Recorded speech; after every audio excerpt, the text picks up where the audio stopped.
Hello guys, and welcome to what is going to be a new Nils Tries. Now Nils Tries is this series completely different from Smite, where I just give another game a shot. Usually I've played the game quite a bit and want to share it with you guys, just so you guys can see what I do, like besides Smite, whenever I have some free time. First of all, sorry for not too many uploads lately, besides ranked obviously.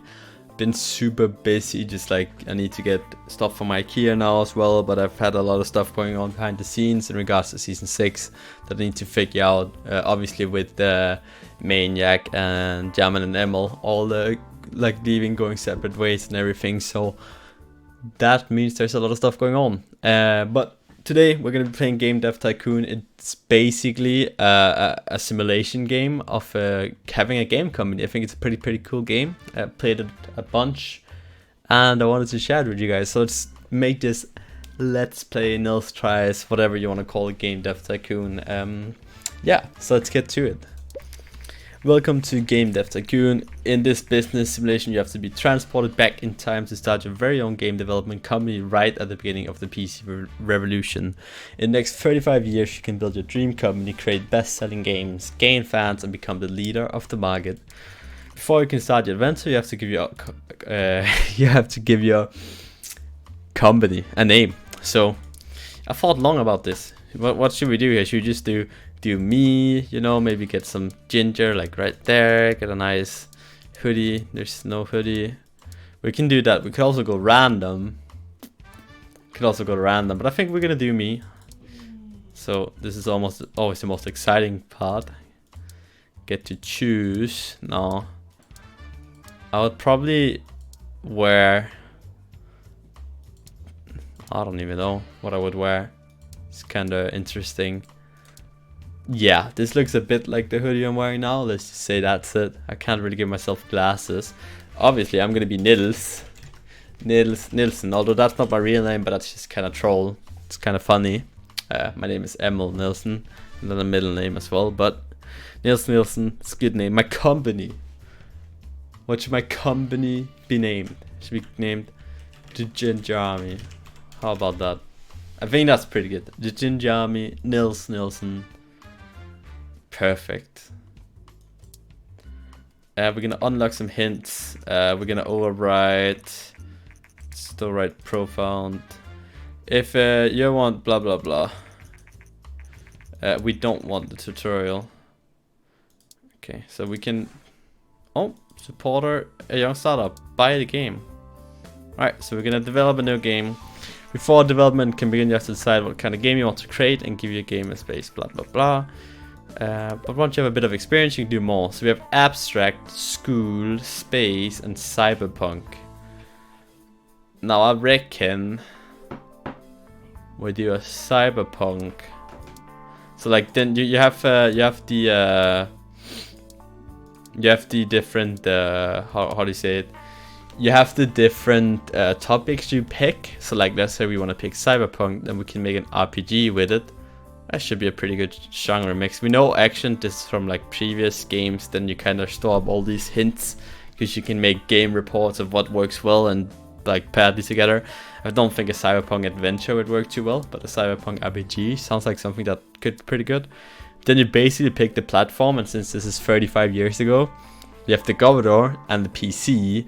And now what's kind of troll is that in most scenarios they have like made up names, because they can't really they're not allowed to use the actual names. I think Nintendo's like Ninvento and Microsoft is something else, and Sony is called Vony, so it's kind of troll. But we're definitely gonna go with the G64 Commodore, just because it has a higher market share. Although the development cost is higher, the market share is also higher, which means the game will sell well. Actually, I'm not sure if that's worth the difference right now. Let's go with the PC for now. It's only it's 8% less in market share, but it's 15k less. So now we gotta give a game a name. A cyberpunk RPG. What would the name be for this? I reckon you could. What should we call it? Our first game. Now I'm looking around my table, and I see a Rubik cube. And I'm like, name giving is hard, so I'm gonna call it Rubik's. Rubik's. What's a punk? What's a punk move? Fuck. Rubik's Punk. A horrible name. I'm horrible at giving names. You guys definitely comment on how I'm gonna do this whole naming thing, because I'm not gonna be good at it. An RPG that's text based, I don't really think that's a winner, so we're gonna go ahead and go with 2D graphics. So bam, start up here. You can see he's creating these bubbles, and they gave you design and technology points. I think this is pretty much what the tutorial is telling us as well. I'm just gonna stand there, you guys can pause the video. So you gotta like focus on what areas are important, and then the hints range from +3 to -2 and indicate how important areas for the type of the game. It's like I've unlocked a lot of hints, but I think it's kind of a no-brainer that story and quest are super important for RPGs, and maybe not the engine so much. The gameplay needs to be higher, so you get to like set these points here. So if I have it like this, they would not focus on story quest at all, but since I have it very high, gameplay just around here, and engine lower because it's not a lot of, you don't get a lot of good stuff out of that. So then you press OK, and the longer you get in, you have a bunch of different features you can add and stuff. Then you can create your own engines. I'll definitely show that as well. So the game development has started. While developing your game, you'll generate game points, which you can see bubbling up. So those are those. Game points are divided into design points and technology points. The more points you generate, the better the game will be. From time to time, there will also be bug points generated. Those points become less likely once you gain experience. Bugs should be fixed before the game is released, and increase development time and cost. Yeah, so you can see we're getting a bunch of like points here, and obviously the further you get into the game, you start getting staff and all of this stuff. So you get a lot more points and a lot more resource point, and also a lot more bucks. So dialogues are pretty important for an RPG. Level design kind of in here. AI not so much. So just pump up a bit, get some more points going. He's chilling here, just reading or whatever you want to say. Not reading, coding. During development, you can also select additional features for your game. Right now, you can only pick basic sounds, but your options will increase quickly. Selecting additional features make the games generally better, but it also increases cost. You'll also see the graphic types you selected when you defined the game. This is just to remind you of your choice. You cannot change the type of graphics mid-game. Alright, so like here, in the future, like there'll be like basic sounds, stereo, mono, surround, blah blah blah. Although world design is super important, graphic is pretty important, and sound is not so important, so we just kind of value it like this. Do okay, and generate more points. So now our first game is like getting completed, I guess you can say. Actually quite a bit of points here for a first game. So we wait here for him to fix the bugs. So he's gonna say bloop, bloop, bloop. Fix all the bugs. Smart idea to just wait 1 or 2 seconds here. Usually get like a last design point or something. You finish the game. Bam, and we gain a bunch of points here. So over time, you're gonna level up the different categories, and that means once you level up dialogues, you can implement something in your game that obviously it costs money and you need to research it, but it could be better dialogues. Or for the AI, you get better AI, or you get AI companions. Story quest, you can get like interactive stories and quests in the very late game. When it comes to like the graphic part and the sound, you get V2 graphic, you get 3D graphics. The further you get into the game, you can trash the game. I still have yet to do that. Also, we can change the name here if we forget to do it. That's a side note, because sometimes you forget to name your game, and if you get to name your game, that's not too smart. Good judgment. Create a game with a good topic genre combination. Your game is complete. We should see reviews and sales come in for the game soon. So a little tip here. You can wait for the reviews to come in, but usually what you want to do is just you want to get straight to creating another game. So we can do a space adventure game. Maybe that's not smart. Action, space, adventure, space simulation should be great. Actually, a space strategy. What about that? It seems that the Governor's cost is like market share is going up, so I guess we'll release one for the Governor now. The further you get into the game, you can also get like different categories and stuff. Space strategy game. I always played this game when I was little, called Space Miners or something. That's a nifty little game on Congregate. I can't remember. It was sick. I'll call it that. It's also gonna have 2D graphics. I don't like text-based game. It's not really a point for me, at least, to do that. Oh, so we can do gameplay goes up. No emphasis on story and quest, really, and the engine goes up.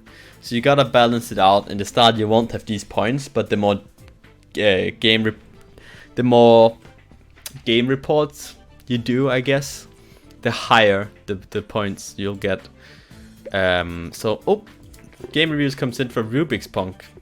Oh, it's a 7. So the scale goes from 1 to 10, 1 being horrible and 10 being perfect. So gets a 6.5. It's not bad. Star Games RPG works well on PC. Thank you. Good game by Informed Gamer. Good by Game Hero.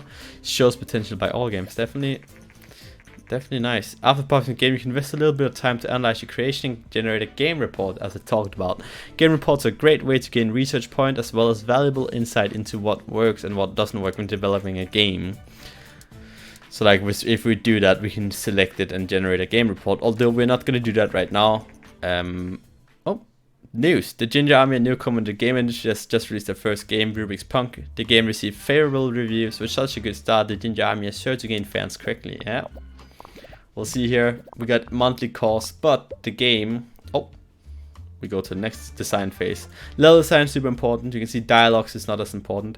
Again, at the start, if you guys get to play this, you won't have these. You get them over time when you generate game, I guess, game reports, right? So that's kind of why I have it. But I guess you can learn from this what works well and what doesn't. Usually I like to keep a balance like this. No emphasis in dialogues, way more emphasis on the level design and not visual in it, whatever. I can't even speak now. First weeks of sale, Rubik Punk sold 2,749 units in its first week on the market. We made it to the charts at hashtag 35. We gained 21 fans as well. And you guys can see here we sell games. Oh, we sell the game. You can see the graph goes up. We actually sold a bit more in week 2 and we gained 30 fans. So obviously this is your way of income. You need to make good games, otherwise you're kind of screwed. So graphic goes down a bit, sound goes up quite a bit. I guess graphic isn't too important for a strategy game, but the world design is, that kind of makes sense. Again, when we get a bit deeper into the game, we'll have more options there. Alright, so bam, we have made a company sales record, over 10k units sold. This is an important milestone in the history of the Ginger Army. That's pretty good. As with Finnish Space Miners, might not be the best looking point wise, but it's alright. A 12-12 early game is definitely good. You can get way worse points. I already know a few of the good combos and stuff, so new topic, new combo, you get a bonus here into the levels. You can see this is my experience. This is towards like getting more experience in the different things. So go straight on to developing a new game. You can also, let me show you, can like research. Oh, blah blah blah. So you can research a new topic, obviously, if you wanted to, or we can research like a custom game engine. Although for now we're gonna use one already here. So abstract. I think an abstract simulation game. I have no idea if that'll be good. Let's try it. An abstract simulation game for the Governor, because it keeps outselling the PC, or at least it's getting increased market share. And as we progress through the game, you'll also see more and more of these different, what do you call it, like consoles, right? Like the different, you got the Nintendo is gonna come, the Game Boy, blah blah blah, like all these old school stuff. The Nintendo TS or whatever that was called back in the days is also gonna come. So an abstract simulation game. Oh, what about, we call it a Cerberus Cerberus Wild Dream. Yeah, that's pretty abstract in my mind. Again, I'm horrible at giving names. You guys should definitely give me some good names I could give for different combos so we can actually make the games. This is pretty good. No need to really change anything here. I think simulation strategy goes pretty well hand in hand with what you want to focus on. Oh, talking about that, we got reviews coming in. 7, that's not bad. An 8 maybe? Oh, another 7. Yeah, an 8, that's really good. Please give me a 7 at least. Oh, so 7.25 I guess. damn, that's really good. So this will definitely sell a lot of units. You guys can see it sells like a lot of stuff already. Not so much, more emphasis on AI in a simulation game. Kind of makes sense. Not a lot of dialogues. Would be kind of weird with a lot of dialogues in a simulation game. Holy shit, we're getting like no points, as you guys can see. So this kind of means that this game is gonna be fucking horrible. As you guys can see, when you get very, very few points, it's usually because the topic and the genre like really mismatch super hard. So for the sake of the learning progress, I'm gonna finish this game and we are gonna release it. Although you probably should trash it, but we are gonna release it. Although it's gonna be very bad, I can tell you that already. And then we'll wait a bit. Oh, the recent market studies suggest that the Commodore is outselling the PC. Consumers prefer lower price, greater availability, and the flexible hardware configuration over the home PCs. Oh, so we're gonna generate a game report for Saber's Wild Dream, and I'll tell you, this is gonna be horrible. Yes, we get like a 2 bin material. Uninspiring, not too bad, pretty bad. And not bad, not good. So we as you guys can see now, Spaceman is just stacking up sales while Saber's Wild Dream is actually gonna have a negative effect on our fans and not sell very well. So we generated a game report, we can press on it. So our post release analysis of Saber's Wild Dream is complete, and we got the following results. Abstract and simulation is a terrible combination. Gameplay seems very important for this type of game. Contracts have been unlocked to see anywhere contracts close this message, and then blah blah blah. So contracts is like a good way to generate money and research points. Usually I just use contracts when I'm not doing anything else. So let's research the custom game engine. So we can actually make a custom game engine. It's pretty sick. Blah blah blah. Oh, Space Miner is now off the market. It sold 26,000 units, generating 185k in sales. That is not bad at all. That kind of is what you want. So now you can create your own game engine. So if we were to do that, we can get linear story, safe game, and graphics v2. So we're gonna go straight ahead and do that. I think usually it's a pretty good idea to create a new engine kind of instantly. Definitely helps out the quality of your games early on, that you get some better graphics and shit. So this is definitely one of the things I'd recommend you do. So we can call it... what's a good game engine name? So can we meme Unreal? Because that's called Unreal Engine. So we'll call it the Real Engine. Yeah. The Two Real Engine. That's really good. And then we call it V1. Perfect. That is very creative. Again, I'm a very creative person. So, platform news. According to rumors, the Japanese company Ninvento is planning to launch its very own gaming console. Ninvento is known for the widely successful arcade game Dingy King. So as you guys can see, they're not actually allowed to use the names, so they make up these cameos, I guess, of the names, which is pretty entertaining. But we're gonna be a relentless company. The Ginger Army, we will prevail. We will become the biggest gaming manufacturer in the world. Right now, we're creating our engine because we're definitely gonna need it to make better games. Usually, you only want to start creating your engine later on. You can create more than one, obviously. But we're taking a bit of a gamble, so let's go with it. Bam, we created it. It's now complete. So now we can use it on the next game. So we're gonna develop a new game. It's gonna be a school adventure game. That sounds like a good idea, because we made an RPG, a strategy, and a simulation game. We have yet to make an adventure game. Also gonna make it for the Commodore, because the Commodore is doing good. But now we can pick an engine, so we can use two real engines. We want a school adventure game. We're gonna call it Break. Break. That's a good title right there. That's a good title. We're gonna use revolutionary 2D graphics. This is gonna be sick. That is not what you want to see. It starts off with $2. Today, Nintendo has confirmed the recent rumors and announced their plans to release a new home gaming console called TES early next year. The console features cartridge-based games and a uniquely designed controller. Oh, so focus a lot on stories and quests, not so much in the gameplay, not so much in the engine. So now you guys can see we can actually pick out a linear story for the story and quest, and we can do the save game. However, let's say you were to have, how would you do this? Okay, that's not a point yet. But once you get more stories and quests, you'll also have, let's say, engine. You can get like multiplayer, cooperative play, and everything in here. If your engine is very low, that means you won't be able to put in all the features, so you need to feed more into it, if that makes sense. I'll show you the more we get into it. But let's try and make this game now, not focus so much on the engine. Hopefully we're gonna get a better start than just getting 4 bucks already, which is definitely not what you want. A lot of dialogues, lesser on level design, and not so much on artificial intelligence. So we do that right there. Get a lot of points now. Get a lot of design points. Obviously not so many technology points, because adventure is more about the design, right? A lot of world design, not so much sound. A lot of emphasis on the graphics. So, bloop, finish that.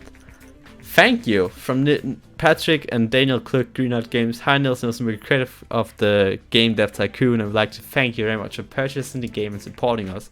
It's your very first game. You rock. Thank you very much, Greenheart Games. Definitely go ahead and buy this. Support them. They're great, guys. Bam.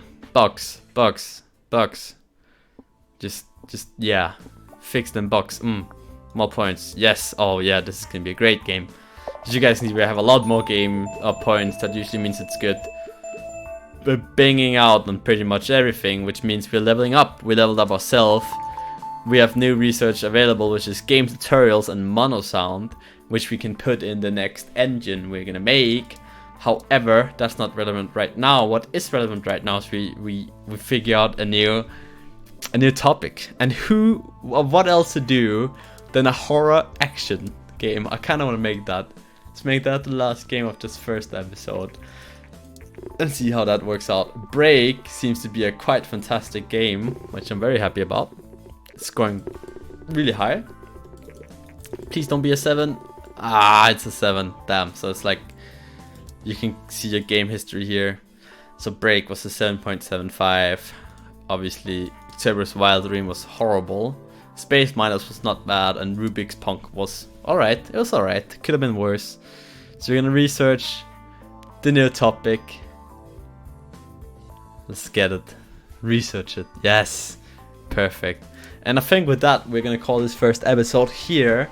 So in the next episode, we are hopefully gonna create a few more games, maybe get a new game engine going. So I hope you guys enjoyed this episode. If you did, please make sure to leave a like, comment, subscribe, and press the bell. And until next time, everyone, peace out.